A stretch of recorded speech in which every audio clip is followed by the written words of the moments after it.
Hey everyone, this is Austin Wilson coming to you from Palin Music Center here in Springfield, Missouri.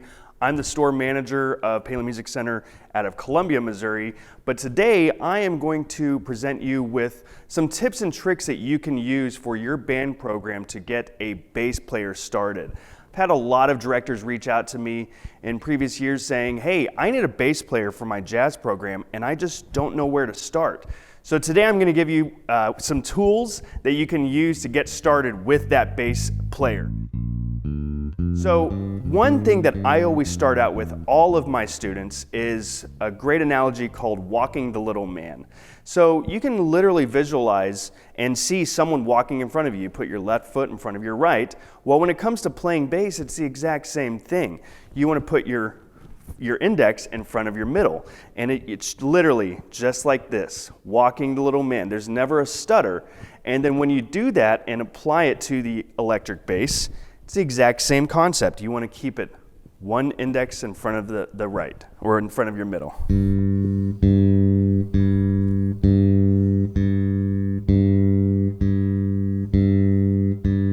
That provides smooth legato notes, especially when you're starting out playing the bass. You want to have that sustain, and you want to be able to have the finger or the notes come one after another. The next tool that I'm going to provide you with is your left hand placement. So what I always teach my students is to visualize a tennis ball in your left hand, keeping a C form. Now I've had a lot of students that will come to me maybe just after a few years of playing, and they have a bad habit of collapsing that hand. If you're putting too much pressure there, you're going to cause some major issues down the road as well. So what you want to make sure you instruct your students to do is to use the force from their fingers as opposed to the force from their thumb.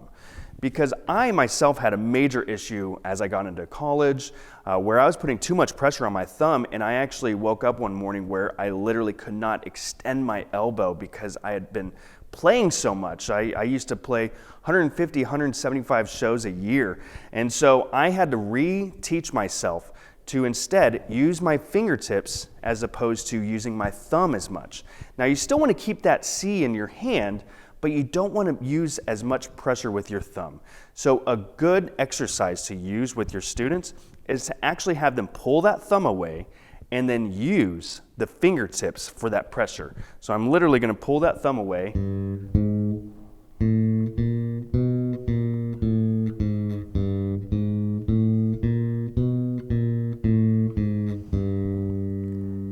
And that's going to provide them with the strength to build up in their fingertips as opposed to just trying to utilize their thumb with so much pressure and using the pressure from your fingertips. Now I'm going to talk with you about the best amplifier for your band program. Amplifiers have come a long way when it comes to technology and the lightweightness of those amplifiers too. What I would suggest for your program is the Fender Rumble series. These amplifiers are fantastic and will provide you with a longevity within an amplifier for your program. In a pinch, you could use a keyboard amp as well if you already have one for your band. However, do not use a guitar amp because simply the low frequencies within the bass are going to blow out the cone inside of that amplifier. When it comes to electric bass, there's a plethora of them out there. So really what I would suggest is to look at the Fender Jazz Bass, which is going to have a little bit of a slimmer neck and it's going to be easier for your students to put their hands around it. Or you can even look at the Fender Mustang bass, which is going to be a shorter scale bass and easier for your younger students. But really, if you have any questions, you can always visit us at palinmusic.com or just give us a call. We're here to help you. When it comes to teaching walking bass lines, there's a slew of method books out there that can really aid you in teaching your students how to come up with their own bass line. One great book is the Ray Brown's Bass Method book. Ray Brown was hands down one of the best bassists ever, and he has an amazing method book that provides you with scales and extended technique when it comes to playing the bass. Another one is the Hal Leonard Complete Bass Method. Really love this book because I've used it with plenty of my students and it can take you so far when it comes to playing. But really what I would suggest for you to do is use the Hal Leonard Jazz Ensemble Complete Series. What you can actually do is take the sample bass lines that they've provided you with and have your students make it into their own. They can start changing notes and just kind of experimenting and seeing what works for them. Because really what it comes down to is simply trying it yourself and using your ears to see if it sounds good to you. Last one I would suggest is the Jamie Aebersold series. These are great series, and you again can use that to create your own bass line. So again, with all of these method books and all the tips and tricks I provided you with, you can easily start to teach your students how to come up with their own walking bass lines.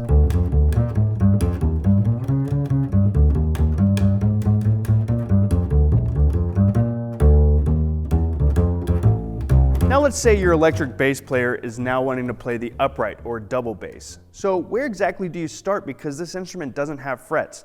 What I would suggest is going to your local automotive shop and getting some automotive detail tape. What you can then do is place markers on the fingerboard that pretty much gives you an indication as to where you should be placing your fingers with your left hand.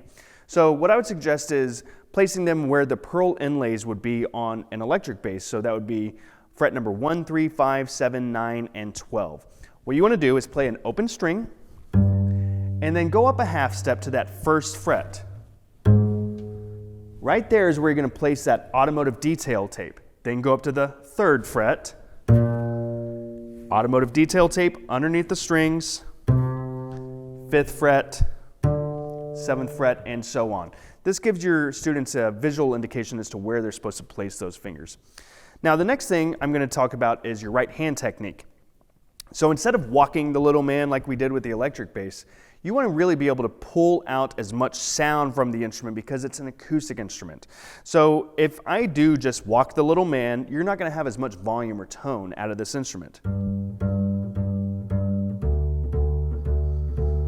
So instead, you want to use the meaty portion of your index finger, and you want to be able to pull out as much sound and as much volume as possible.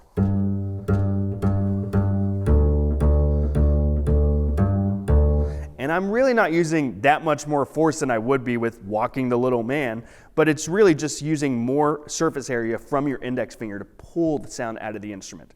Again, this is an acoustic instrument. It's not an electric upright bass. So with that, if you're needing to amplify the bass, which many of us will, I then suggest the David Gage Copperhead Realist pickup. This pickup is fantastic. It's a piezo pickup that goes underneath the bass side of your bridge, and it makes contact between the top of the instrument and the bottom of the foot of the bridge itself.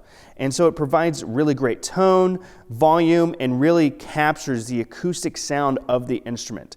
And so there are some other pickups out there that maybe are a little less expensive, but this pickup really is going to give you your best bang for your buck when it comes to a fantastic acoustic bass pickup. Let's say you haven't actually been able to start a bassist in your program and you are now strapped and need someone. So how exactly would you recruit a bassist? So I myself was actually recruited to play bass. And funny thing, our president of Palin Music Center, Eric Matzat, was my director who actually recruited me to play bass.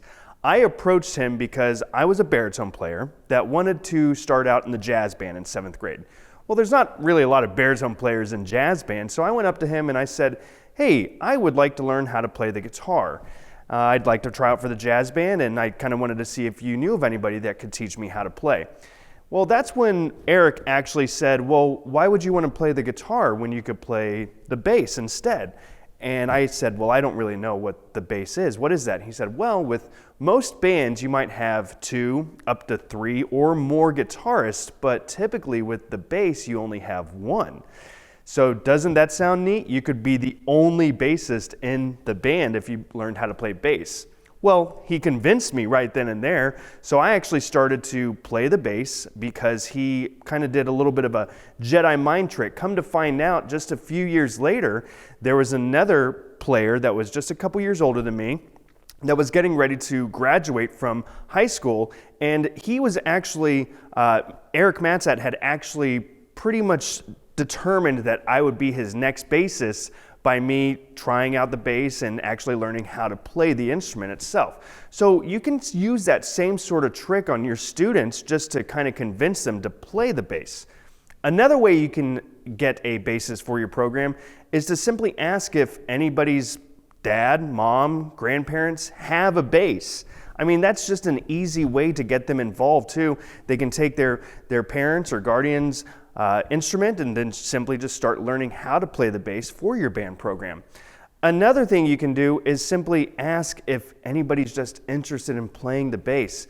With these tips and tricks that I've already provided you with, you can use all of these to now teach a bassist for your program. That way you're never without one for your front ensemble or your jazz band or your pit orchestra. This will just provide you with years and years of bassist within your band program.